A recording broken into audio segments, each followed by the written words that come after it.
অনেকে এলসিএম আছে সিপিএম এর, ওনারাও এখানে জয়েন করছেন। এর জন্য ভারতীয় জনতা পার্টির তরফ থেকে আবার ওনাদের ধন্যবাদ আমি জ্ঞাপন করব। একটু আগে, কারণ অনেক দেরি হয়ে গেছে, মাননীয় মুখ্যমন্ত্রীর ভাষণ আপনারা অবশ্যই শুনবেন। আমি দু চারটি কথা বলে আমার বক্তব্য আমি শেষ করব। একটু আগে কথা হচ্ছিল যে তৃণমূল পার্টির সম্পর্কে আমার নিজের উপর ধিক্কার আসে, আমার কষ্ট হয়। কিছুদিন আগে আমি দেখলাম একটা সাংবাদিক সম্মেলনে একটা ফুটবল নিয়ে একটা শিক্ষামন্ত্রী পশ্চিমবঙ্গে, যে পশ্চিমবঙ্গকে নিয়ে গর্ব করত সারা ভারতবর্ষ, যে Bengal things today India things tomorrow, এই ধরনের কথা বলতো, সেই শিক্ষামন্ত্রী একটা বল নিয়ে সাংবাদিক সম্মেলন করছে। একটা সার্কাস ছাড়া আর কিছুই আমার মনে হলো না। এই ধরনের সাবস্ট্যান্ডার্ড একটা পার্টি হতে পারে খেলা দেখাচ্ছিল। তো আমি তো বলবো, আপনারা ফুটবল নিয়ে আসুন, আর লাঠিটা আমরাই মারব। আপনারা নিয়ে আসুন ফুটবল, আর লাঠি আমরাই মারব।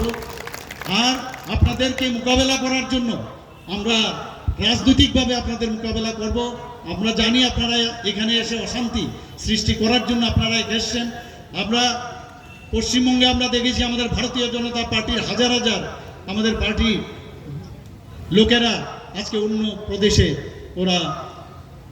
ওদের জীবনযাপন করছে, পালিয়ে বেড়াচ্ছে, অগ্নিসংযোগ ঘটিয়েছে, মা বোনদের ইজ্জত লুটিয়েছে, খুন করেছে।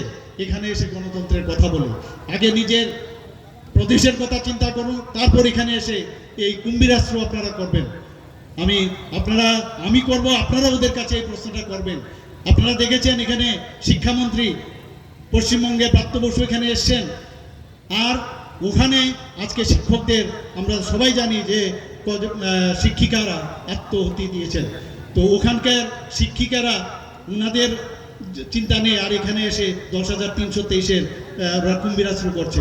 সেখানে ওরা গেছিল, যাওয়ার পরে ওখান থেকে ওরা তাড়িয়ে দিয়েছে ওদেরকে। তো সেই জায়গায় আমার মনে হয় যে আমাদের চোখ কান খোলা রাখা উচিত। এই ধরনের একটা অস্থিরতা সৃষ্টি করার চেষ্টা করছে। আমরা অবশ্যই এখানকার যারা আমাদের কার্যকর্তারা আছে, আমরা সেইভাবে রাজনৈতিকভাবে আমরা ওদেরকে মোকাবেলা করব। আমরা কোনো অবস্থায় আমরা হিংসায় বিশ্বাসী না, আমরা কোনো অবস্থায় হিংসা করব না। আপনারা জানেন আমাদের মাননীয় যে ন্যাশনাল প্রেসিডেন্ট জেপি নাড্ডাজির উপর প্রাণঘাতী হামলা এই অভিষেক ব্যানার্জির কেন্দ্রের মধ্যে হয়েছিল।